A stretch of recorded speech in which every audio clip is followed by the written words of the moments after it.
बताओ, लगता है काफी एक्सपीरियंस है इन्हें उड़ान का। ऑफ कोर्स अमेरिका में उसने काफी एडवेंचर स्पोर्ट्स ट्राई किए हैं, bungee jumping, paragliding and what not. बस इंडिया में कभी कुछ ट्राई नहीं किया था, और अब जब इंडिया में आए ही हैं हॉलिडे के लिए तो क्यों ना कुछ ट्राई करें।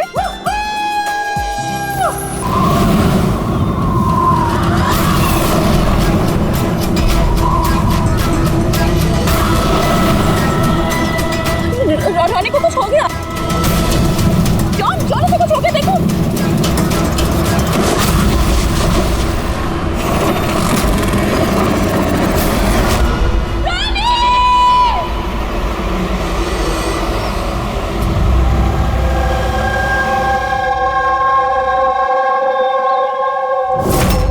मैं और रॉनी तो यहाँ हॉलिडे मनाने आए थे। मुझे क्या पता था कि ये रॉनी का आखिरी दिन साबित होगा। आलिया, हम जानते हैं ये घड़ी तुम्हारे लिए मुश्किल है, मगर प्लीज हिम्मत से काम लो। अब मैं न्यूयॉर्क जाके उसके डैड को क्या जवाब दूंगी कि मैं आई तो उसके साथ थी, लेकिन लौट अकेले रही हूँ। आपको किसी पे शक है? कौन मार सकता है रॉनी को? सर, रॉनी को कोई क्यों मारेगा? हम तो यहाँ किसी को जानते तक नहीं। कहीं ऐसा तो नहीं कि इसका कोई दुश्मन अमेरिका से इसका पीछा करते हुए यहाँ तक आ गया? नहीं सर, रॉनी का कोई दुश्मन नहीं था। He was such a lively person, सब उसको पसंद करते थे। तो तुम्हारा कहना है कि यहाँ पे इंडिया में कोई रिश्तेदार, कोई दोस्त, कोई परिवार वगैरह नहीं है यहाँ पे? ये देश हमारे लिए अजनबी है सर। सब कुछ ना इन पैराग्लाइडिंग वालों ने किया है। Please sir, arrest them. आप हमें दोष मत दीजिए, रोजी रोटी है हमारी, हम क्यों मारेंगे किसी टूरिस्ट को? तो किसने मारा रॉनी को फिर? सर ये मुझे भी समझ में नहीं आ रहा है, 3000 फीट की ऊंचाई से गोली कैसे चली, किसने चलाई?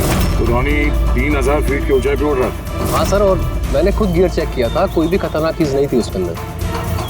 और उसके आसपास किसी को उड़ते हुए देखा आसपास? नहीं सर, कोई भी नहीं था। आसमान एकदम साफ था, रेडियस भी क्लियर था, और वो अपनी उड़ान एंजॉय भी कर रहे थे। पर सडन पता नहीं क्या हुआ, एकदम से धड़ाम से नीचे आके गिर गए। जो घाव है ना, तो ऐसा लगता है कि काफी दूर से गोली चली है, शायद किसी राइफल से। हाँ, राइफल ही होगी, क्योंकि जिस हाइट पे ये उड़ान भर रहा था वहां से तो कोई शार्प शूटर ही गोली चला सकता किसी राइफल से। जॉन, यहाँ आसपास किसी को गन या राइफल के साथ देखा है क्या तुमने? यहाँ पर गन लेना अलाउ नहीं है। आप असली गन की बात कर रहे हैं, वो दिवाली वाली पटाखे की बंदूक भी नहीं ला सकता कोई। आप लोगों ने देखा यहाँ पर किसी को? नहीं मैम, नहीं तो नहीं देखा। नहीं मैम। अच्छा आलिया, जब आप यहाँ पर आई रॉनी के साथ, आपको किसी पे शक हुआ? कोई आप लोगों को फॉलो कर रहा हो, कोई आदमी जो गड़बड़ लगे?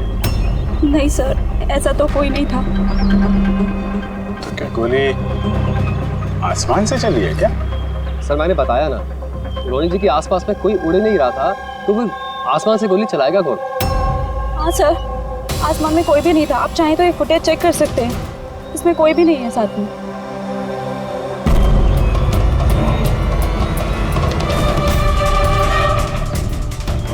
फुटेज में तो रॉनी के आसपास दूर दूर तक कोई दिख नहीं रहा। सर जमीन से नीचे से ऊपर किसी ने गोली नहीं चलाई। ये कह रहे हैं कि जब वो ऊपर उड़ा था तो कोई उसके आसपास नहीं था, तो ऊपर से भी गोली नहीं चला सकता। ये बताइए, ये गोली चली तो चली कहाँ से और किसने चलाई? कमाल है यार, इसका कोई दुश्मन नहीं है तो फिर इसको मारने के लिए इतनी प्लानिंग कौन करेगा? एक टेढ़ा केस लग रहा है। तो किसी टेढ़े आदमी को भेज देते हैं, टेढ़े सबूत, शायद उसे कुछ पता चल जाए।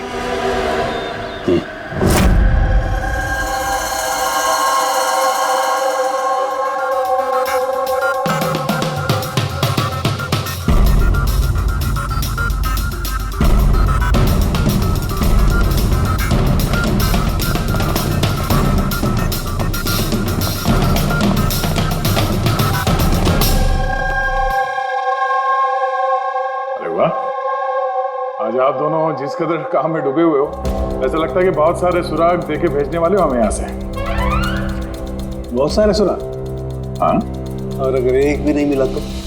सीधे सीधे बता ना, कोई सबूत मिला ही नहीं है, कोई सुराग ही नहीं मिला तो सिर्फ उस गोली के बारे में कुछ पता नहीं चला? इतना पता चला है कि भाई ऊपर से किसी यूएफओ ने गोली चलाई हो। यार सालों के क्या बच्चों जैसे यूएफओ की बातें करते हो? और ये क्या है ये बता, हमें समझाने के लिए किया है क्या? हाँ, बता। ये देखो बॉस, रॉनी ग्राउंड से 3000 फीट की ऊंचाई पर उड़ान भर रहा था और गोली लगी है उसे इससे भी ऊपर से, लगभग 1000 फीट की ऊंचाई से, और ये गोली 60 डिग्री के एंगल से लगी है उसे। मुझे तो सोच सोच के चक्कर आ रहे हैं। आसमान में ऊपर से कौन गोली चला सकता है रोनी पे, और वो भी कैसे? अभी ठहर जा, और चक्कर आएगा। बॉस, ये गोली लगभग 3 किलोमीटर की दूरी से चली है ना, बड़ी अजीब बात है। गोली 3 किलोमीटर की दूरी से चलती है, 60 डिग्री में आती है, रॉनी के गले में घुस जाती है टेढ़ी। मतलब राइफल भी इस्तेमाल की है, बड़ी पावरफुल। बिल्कुल बॉस, राइफल भी पावरफुल है और गोली चलाने वाला भी पक्का निशानेबाज है। इतनी ऊंचाई पर हवा बहुत तेजी से बहती है और टेम्परेचर भी ऊपर नीचे होता रहता है, फिर भी उसका निशाना चूका नहीं, एकदम अचूक पॉइंट पे लगा। गोली चलाने वाला भी मंजावा खिलाड़ी है सर, एक शार्प शूटर। बिल्कुल, और ऐसे शार्प शूटर आसानी से तो मिलते नहीं जो ऐसा कारनामा कर जाए। लेकिन सर हमने सारे वीडियोस देख डाले। जब रॉनी आसमान में था तो उसके आसपास ना तो कोई चॉपर था ना पैराशूट, आसमान एकदम साफ था सर। वही तो समझ में नहीं आ रहा है कि ये किलर, ये गोली चलाने वाला था कहाँ पर, जबकि सारा आसमान साफ था, या बादलों में छुप कर बैठा था। और सर वो गोली से क्या पता चला है? कुछ नहीं मिला पूर्वी। मैंने बैलिस्टिक डिपार्टमेंट का पूरा डेटाबेस चेक किया, ऐसी गोली का तो कोई रिकॉर्ड ही नहीं है। सर, ये गोली जरूर कस्टम मेड बनवाई गई है। हाँ, अपने हिसाब से बना ली गोली है। एक ऐसी गोली जो 3 किलोमीटर से चलती है और बिल्कुल निशाने पे लगती है। और सर अगर ये गोली इतनी जबरदस्त है तो इसकी राइफल भी काफी स्पेशल होगी। हाँ, एक काम करते हैं, ये गोली फायर आर्म्स विंग और बैलिस्टिक डिपार्टमेंट में भेजते हैं, देखते हैं क्या रिपोर्ट आती है। अब ये जो भी कोई है इतने ऊपर चला गया खून करने के लिए, अब जल्द से जल्द इसे जमीन पर लाते हैं।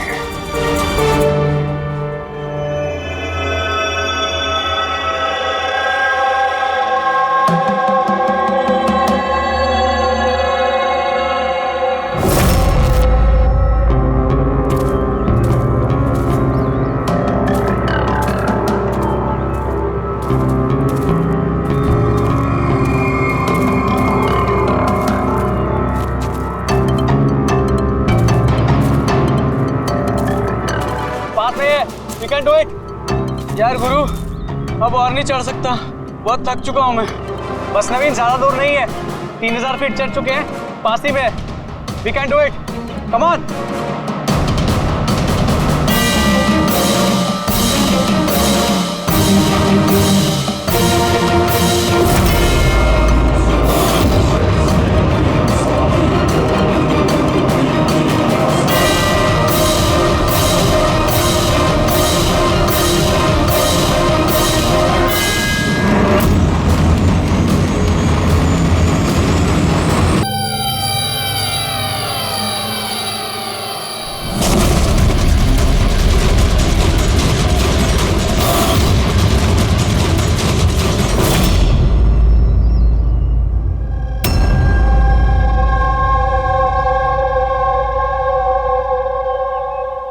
ऐसे लग रहा है जैसे रॉनी के मर्डर की फोटोकॉपी देख रहे हैं।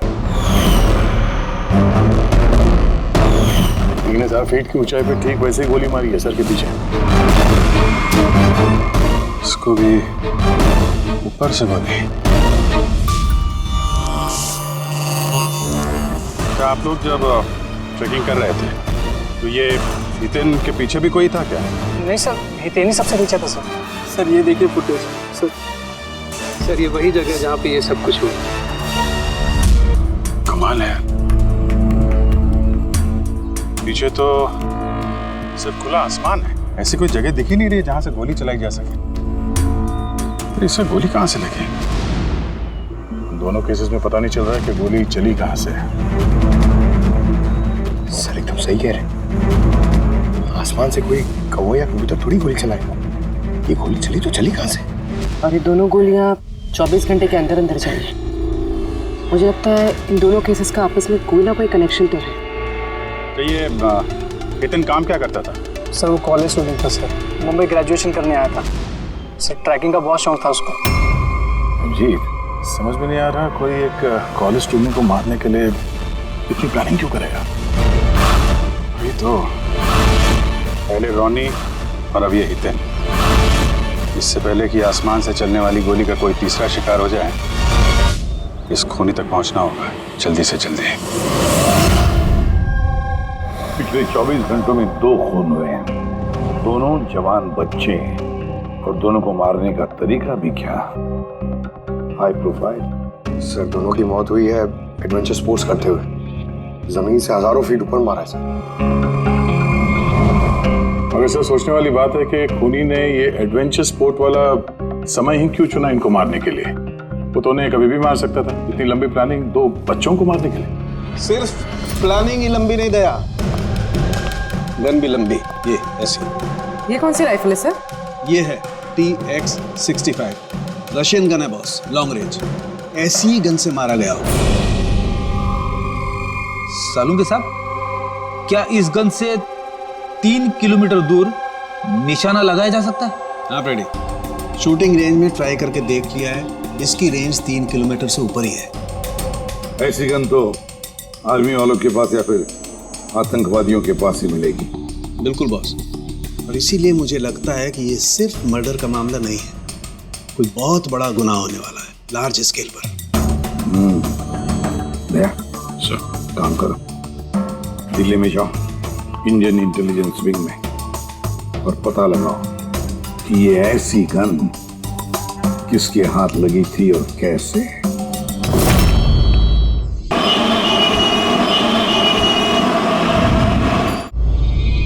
ये सारे खून इसी राइफल से हुए और आप लोग तो जानते हैं ऐसी हाई प्रोफाइल राइफल सबके हाथ में तो लग नहीं सकती। आप बिल्कुल सही कह रहे हैं सर। और गौर करने की बात तो ये है सर कि ये राइफल कोई खरीदना भी चाहे तो खरीद नहीं सकता। ये 1 या 2 पीस नहीं बिकती, पूरा का पूरा अलॉटमेंट होता है। तो पिछले कुछ सालों में जो आतंकवादी हमले हुए हैं उसमें ये इस तरह के राइफल इस्तेमाल हुए थे? जी हाँ। तो आपको किसी आतंकवादी गिरोह पे शक है? जी हाँ, अगर हमारा अंदाजा सही है तो हम जानते हैं कि इसके पीछे किसका हाथ है। कौन? इलवारे जिले में कुछ समय पहले हमारी आर्मी ने बहुत सारे हथियार जब्त किए थे। उन हथियारों में ये वाली राइफल भी। हाँ प्रताप सर, सारे आतंकवादी मारे गए, उनमें से एक आतंकवादी बचकर निकल गया और हमने उनके सारे हथियार जब्त कर लिए। Well done Pratap sir. और जो आतंकवादी भागकर गया है उसके बारे में सारे पोस्ट को अलर्ट कर दो। तो ये काम उस आतंकवादी का हो सकता है जो बचकर निकल गया था वहां से? जी हाँ, और हमारी इंफॉर्मेशन के मुताबिक ये आतंकवादी गिरोह जल्दी ही कुछ बड़ा करने वाला है। शायद ये उसी की शुरुआत हो। ये दोनों जुर्म कोई मामूली खून नहीं है, ये जरूर कोई बड़ी साजिश है, बड़ी साजिश, आतंकवादी हमले की साजिश। हाँ सर, और इस हमले को रोकने के लिए पहले इन आसमान से चलने वाली गोलियों का राज का पता लगाना पड़ेगा सर। और इस राज का पता करने के लिए हमें सबसे पहले ये पता करना पड़ेगा सर कि आतंकवादी रोनी और हितेन जैसे आम आदमी की हत्या क्यों की। वैसे क्या कॉमन है इन दोनों खून में? सर दोनों मर्डर हवा में हुए, दोनों बार गोलियां ऊपर से चली, हाई प्रोफाइल राइफल से। किसी प्रोफेशनल शार्प शूटर का काम है सर ये। और सर इन दोनों केसेस में कोई वैंटेज पॉइंट नहीं है, कोई ऐसी जगह नहीं है जहां पे बैठ के खूनी इन दोनों पे गोली चला सकता है। वैंटेज पॉइंट, वैंटेज पॉइंट, यही तो वजह नहीं हो सकती है? तो आप कहना चाह रहे हैं सर कि खूनी के पास कोई जगह नहीं थी बैठ के गोली चलाने की, और उसे ये पक्का करना था कि उसका टारगेट छूटे ना, उससे कोई चूक ना हो, इसलिए वो इन दोनों पे प्रैक्टिस कर रहा था? एग्जैक्टली अभिजीत, एग्जैक्टली, वो निशानेबाजी की प्रैक्टिस कर रहा था। मतलब सर उसका असली टारगेट कोई और है? सर अगर कोई वैंटेज पॉइंट था ही नहीं तो फिर वो हवा में गोलियां कहां से चला रहा था? पंकज, तुम्हारे इस सवाल का जवाब तुम्हारे इस सवाल में ही है। ये बताओ कि मेरा मतलब है इंसान हवा में कैसे उड़ता है बिना पंखों के? सर एरोप्लेन से या फिर हेलीकॉप्टर से? बस तुम्हारा जवाब मिल गया। लेकिन सर वहाँ क्राइम सीन पे ऊपर आसमान में कोई चॉपर तो उड़ नहीं रहा था, ना ही कोई केबल कार थी वहां पे। दया कुछ और होगा, कुछ और होगा। अभिजीत मैप निकालो, वहां उस पैराग्लाइडिंग और माउंटेनियरिंग कैंप के आसपास देखो। मेरा मतलब ऐसा कुछ है क्या जहां से आदमी हवा में उड़ सके? जंगल है, और हाँ ये 2 हॉट एयर बैलून रेंजेस भी हैं। सर देखो जहां पर खून है उसके आसपास कितने रेडियस में है ये? सर ये दोनों 60 किलोमीटर के रेडियस में है। एक बात तो पक्की हो गई, खूनी वहां पर उस हॉट एयर बलून में बैठा था और वहीं से उसने गोली चलाई 3 किलोमीटर की दूरी पे। सर अगर किसी को हॉट एयर बैलून की सवारी करनी है तो पहले से बुकिंग करनी पड़ती है, कोई ऐसे ही नहीं जा सकता। कोई बात नहीं, तो वहां उस हॉट एयर बलून रेंज के ऑफिस में जाकर पता लगा कि ऐसा कौन सा टूरिस्ट था जिसने उन 2 दिनों में दोनों हॉट एयर बलून में सवारी की थी। ये टोटल 12 लोगों की लिस्ट है जो उस दिन हॉट एयर बलून में बैठे थे। कुछ लोग अलग बैठे थे और कुछ लोग ग्रुप बना के बैठे थे। तुम्हें कुछ याद है कि इनमें से कितने लोगों के पास कोई सामान या कोई बैग्स थे?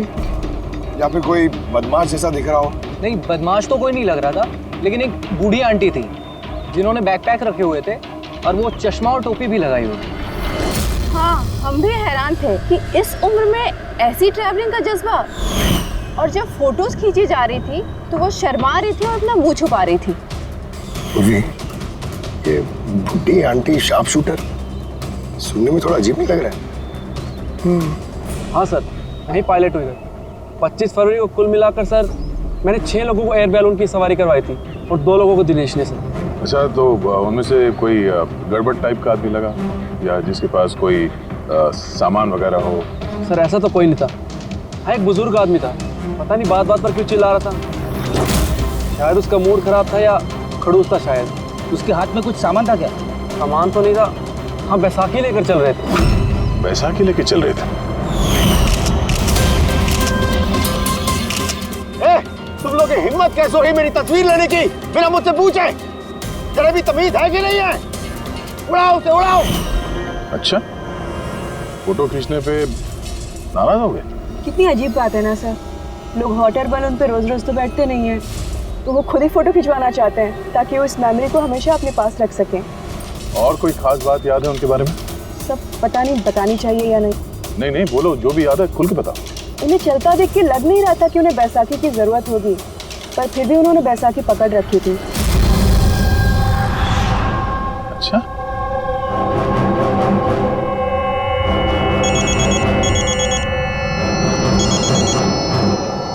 हाँ सर। पूर्वी, कुछ मालूम पड़ा? सर यहाँ पर एक बूढ़ी औरत आई थी और उसके हाथ में एक बैकपैक भी था। और हाँ, फोटो खिंचवाने से भी ऐतराज कर रही थी। अच्छा, यहाँ भी एक बूढ़ा आदमी आया था हॉट एयर बलून में बैसाखी लेके, और उसे भी फोटो खिंचवाने से परहेज था। सर कहीं ये बूढ़ा आदमी और ये बूढ़ी औरत एक ही इंसान तो नहीं है? एग्जैक्टली, वही शार्प शूटर। उसके बैग में और इसके बैसाखी में वो राइफल था जिससे ये खून हुआ है। और सर दोनों दिन ये ऊपर अकेला ही गया होगा, क्योंकि अगर किसी और टूरिस्ट के साथ जाता तो फिर राइफल सेट करने में और निशाना साधने में काफी मुश्किल हो जाते। नहीं पूरी, मुझे लगता है वो अकेला तो नहीं गया होगा। मतलब हॉट एयर बलून चलाना और साथ में ये राइफल भी चलाना, दोनों काम एक साथ करना जरा मुश्किल है। इस हॉट एयर बलून का पायलट भी होगा साथ में। मतलब सर इस जुर्म में पायलट भी मिले हुए हैं? यस, एक काम करो, उस पायलट को पकड़ो जल्दी। उस दिन उस बूढ़ी औरत को ऊपर बलून में कौन ले गया था? पायलट कौन था? संजीव था।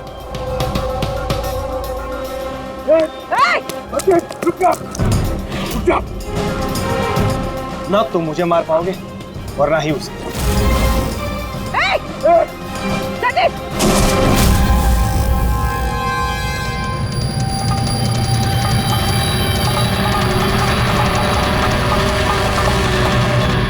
ये तो अपनी जान देने के लिए तैयार था। ये कोई छोटे मोटे मर्डर्स नहीं है पंकज, कोई बहुत बड़ा मिशन है जिसे अगर जल्द से जल्द नहीं रोका गया तो कुछ बहुत बुरा हो सकता है। अच्छा गीता, 24 फरवरी को जो आदमी ग्रुप में नहीं जाना चाहता था, अकेले जाना चाहता था, उसका पायलट कौन था? कौन लेकर? सोलो ट्रैवलर को तो दिनेश लेकर गया था। कमाल है दिनेश, इतनी देर से चुप बैठे हो, कुछ बोल ही नहीं रहे हो। तुम लोग मुझे पकड़ नहीं पाओगे।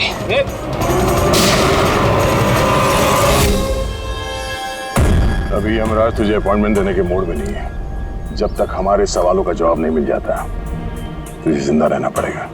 चल।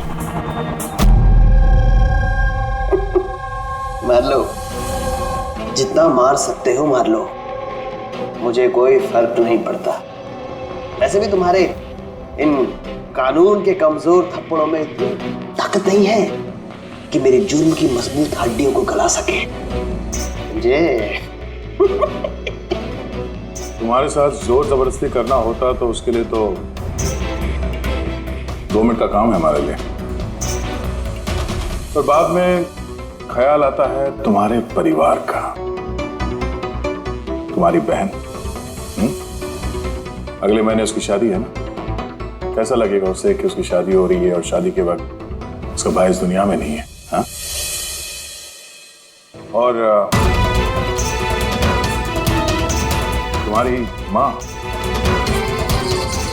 हर महीने खर्चे के लिए पैसे भेजते हो ना, तुम्हारे जाने के बाद कौन ख्याल रखेगा उसका? कभी सोचा है इसके बारे में? हाँ? नहीं? चलो, अब भी मौका है, सरकारी गवाह बन जाओ। वादा करते हैं तुम्हारे जेल जाने के बाद तुम्हारी माँ का ख्याल हम रखेंगे।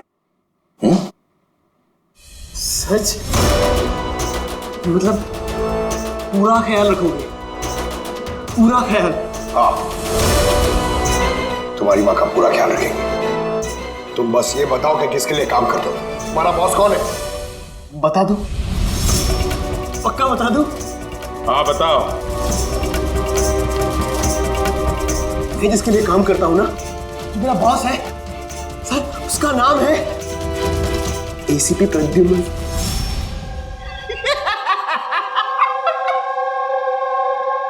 एसीपी प्रद्युम्न, जाओ पकड़ लो और गिरफ्तार कर लो उसे।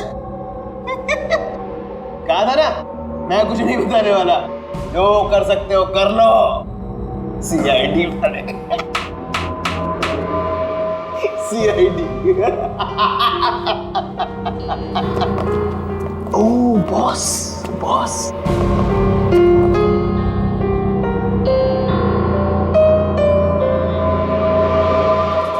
कोई बात नहीं, कुछ मत बताना। अब हम ना तुमसे कुछ पूछेंगे, कुछ बताने के लिए तुम पर जोर जबरदस्ती करेंगे, कुछ नहीं, सिर्फ एक करेंगे, हम तुम्हें सोने नहीं देंगे। सोने नहीं देंगे? वैसे भी मैं अगर जागता रहा तो मैं कुछ बताने नहीं वाला हूं आप लोगों को। कोई जरूरत नहीं, कुछ मत बताओ, पर सोने नहीं देंगे तुम्हें। ओके? यार दया, मैंने तो सुना है कि आदमी खाने पीने के बगैर तो काफी दिनों तक सरवाइव कर सकता है, लेकिन सोए भी नहीं। कितना तड़पेगा ये बेचारा, बड़ी बुरी मौत मरेगा, मुझसे तो देखा नहीं जाएगा।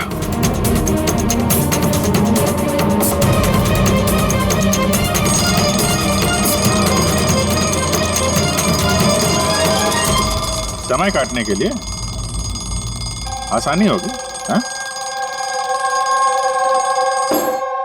अपनी जिंदगी के आखिरी पल अपनी आंखों के आगे गुजरते हुए देखो, ठीक है? Thank you. सोने मत देना इसको।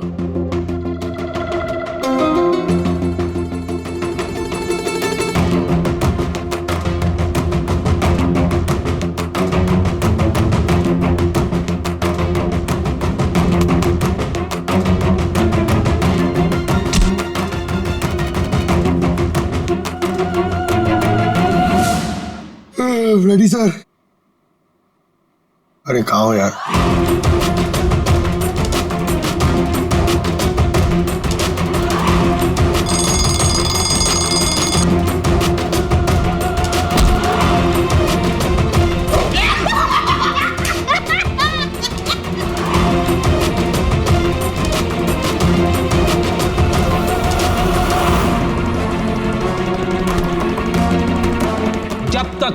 नहीं खोलेगा सोने का नहीं, समझे?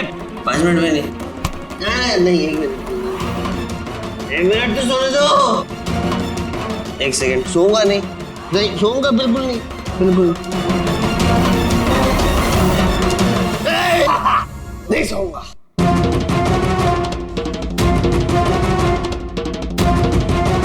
बस अब टूटने वाला ही है।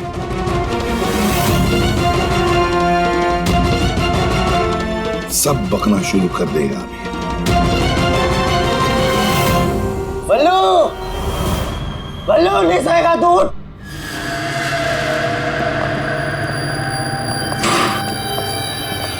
क्या सोना चाहता है?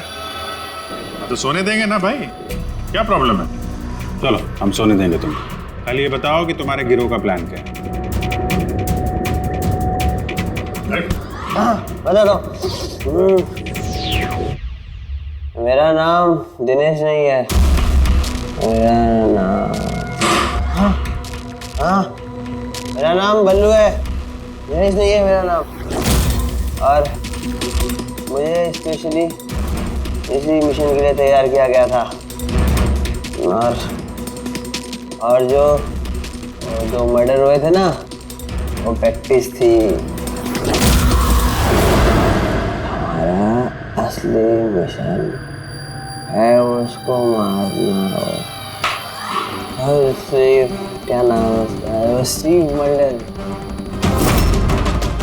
स्टीव मल्डर, वो इंटरनेशनल पीस मीडिएटर, शांति दूत जो हमारे देश आया है, दुश्मन देशों के बीचों शांति का करार करवाता है, आतंकवाद बंद करने के लिए। इसी भी हम नहीं चाहते कि आतंकवाद कभी रुके।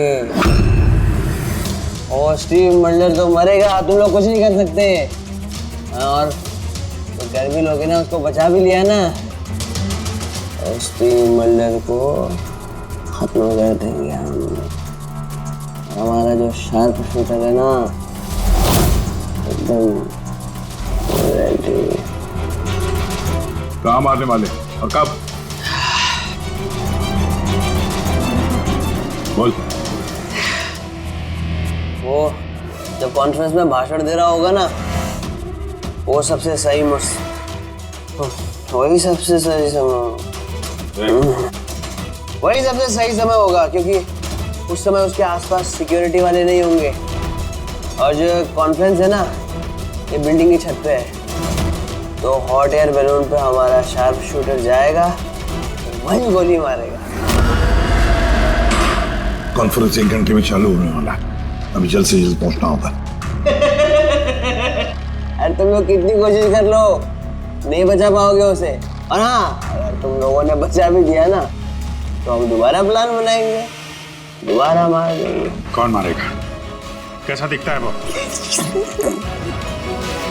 अरे मैंने उसकी शक्ल नहीं देखी अभी तक, जब भी आता है भेज बदल के आता है। तुम लोग क्या उसमें पकड़ोगे? हॉस्पिटल ले जाओ जल्दी। सर, क्या हम हॉट एयर बलून रुकवा नहीं सकते जब तक कि ये कॉन्फ्रेंस पूरी न हो जाए? नहीं फ्रेडी, ये हॉट एयर बलून हम नहीं रुकवाएंगे। अगर आज रोक दिए तो कल दूसरा प्लान करेंगे।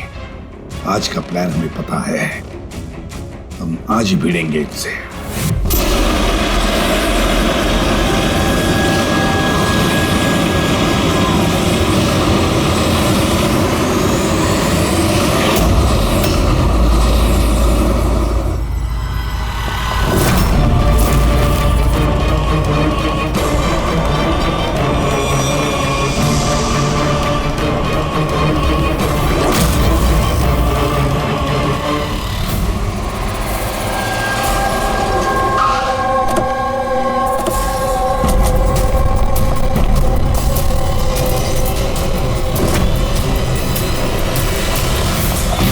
सीआईडी मिस्टर स्टीव मल्डर का है ऊपर कॉन्फ्रेंस में।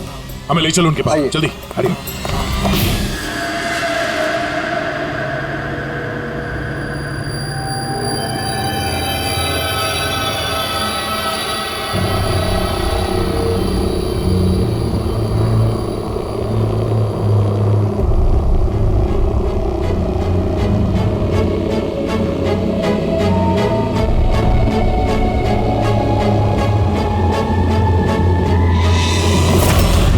यहाँ पे 4 बलून है, 2 हवा में है और 2 रेडी हो रहे हैं उड़ने के लिए। मेरे सामने जो बलून है सर, उसमें एक कपल है और वो लड़के के पास एक बैकपैक है। नजर रखो उन पे, कौन कौन आ रहा है, कौन कौन जा रहा है, सब पे ध्यान रखना। ओके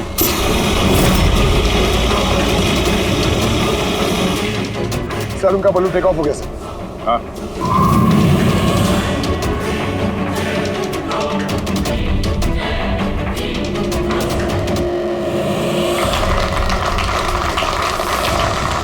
इस दुनिया में टेररिज्म क्यों है, ये क्वेश्चन बहुत जरूरी है।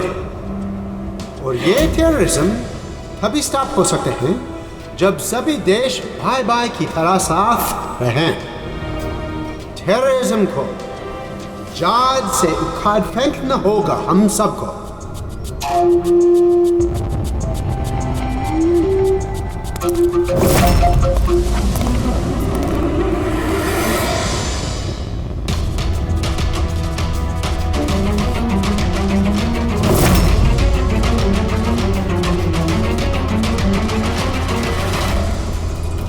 तो म्यूजिशियन है, उड़ने की तैयारी में है।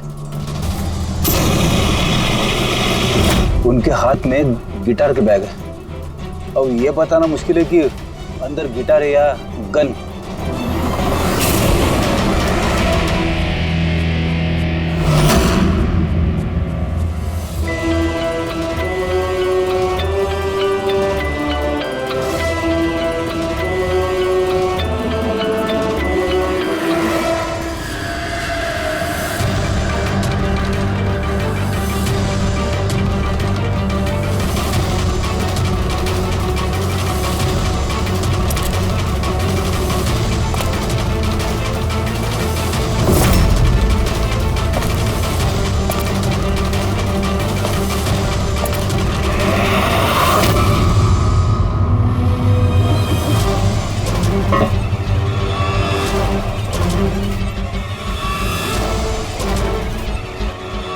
सर और एक आदमी आया है, उसके पास एक बैकपैक और एक क्रच है।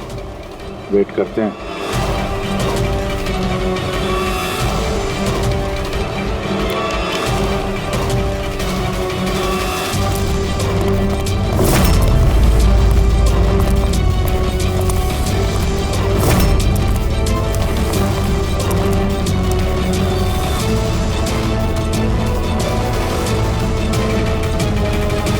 सर कैमरा क्रू वाले आए हैं, उनके पास 2 बैग है। Camera crew?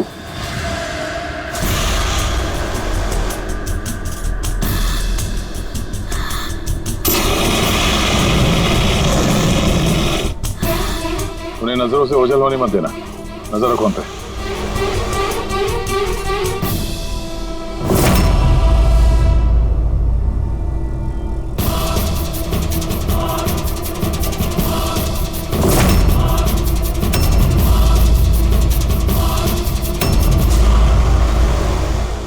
तो बहुत सारे बलून उड़ रहे हैं। सुसाइड बॉम्बिंग क्या है?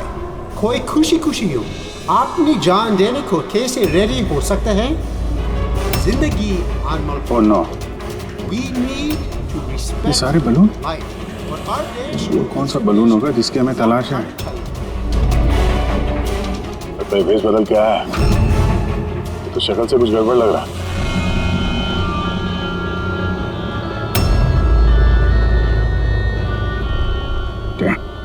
गिटार वाले पे नजर रखो। अपनी गलतियों से सीखना चाहिए हमें, ताकि World War I और World War II जैसे ये तो गिटार है, चल क्या रहा है ये?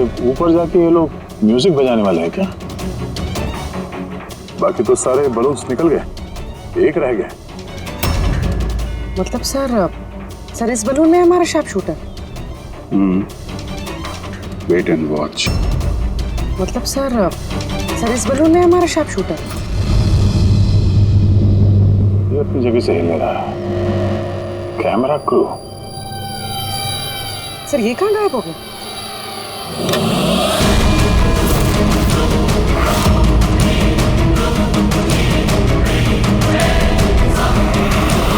सर इसके पास तो राइफल है, वैसे जैसे साड़ों के सर ने बताई थी। अब जी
mister Steve, your life is in danger.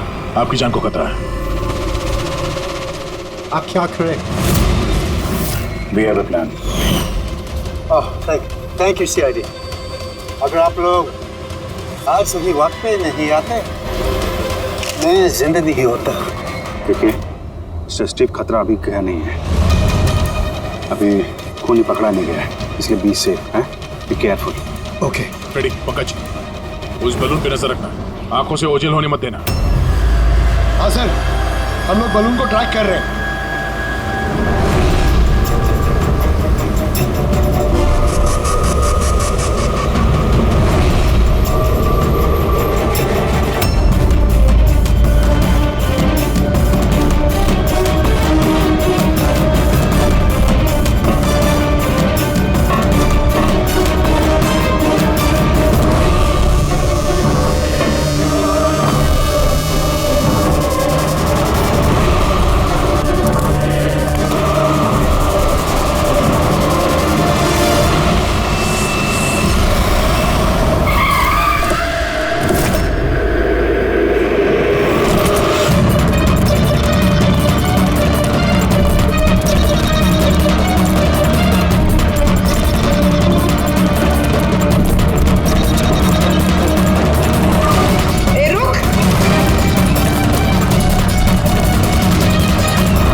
Good job.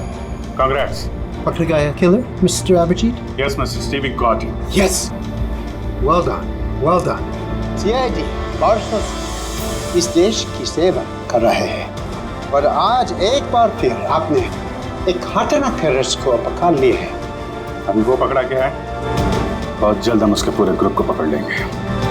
Mister Steve, we are very proud of you. आप जैसे लोगों की दुनिया को जरूरत है, जो आप जैसे साहसी हैं और नेक हो।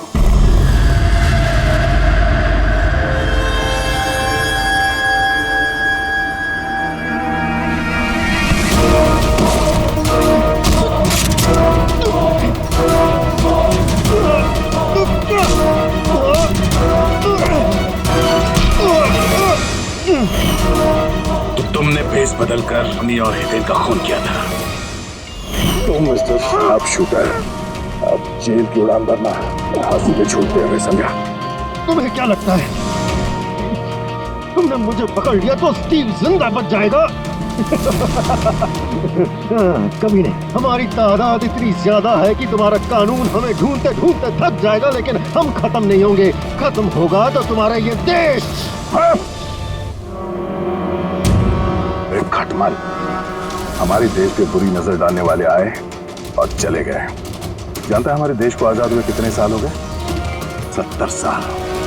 और पिछले 70 सालों में हमारे देश के वीरों ने न जाने कितने आतंकवादियों का खात्मा किया है। आज तेरी बारी है, कल तेरे साथियों की बारी होगी। हमारा देश रहेगा और खुशहाल रहेगा, और अगर इस देश से किसी चीज का खात्मा होगा वो है आतंकवाद। समझा? आतंकवाद।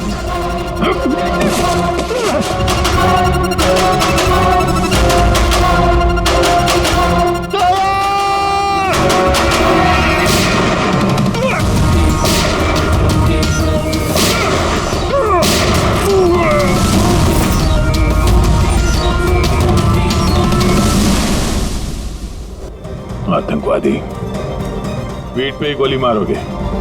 हम लोग यहाँ खाते गोली, यहाँ।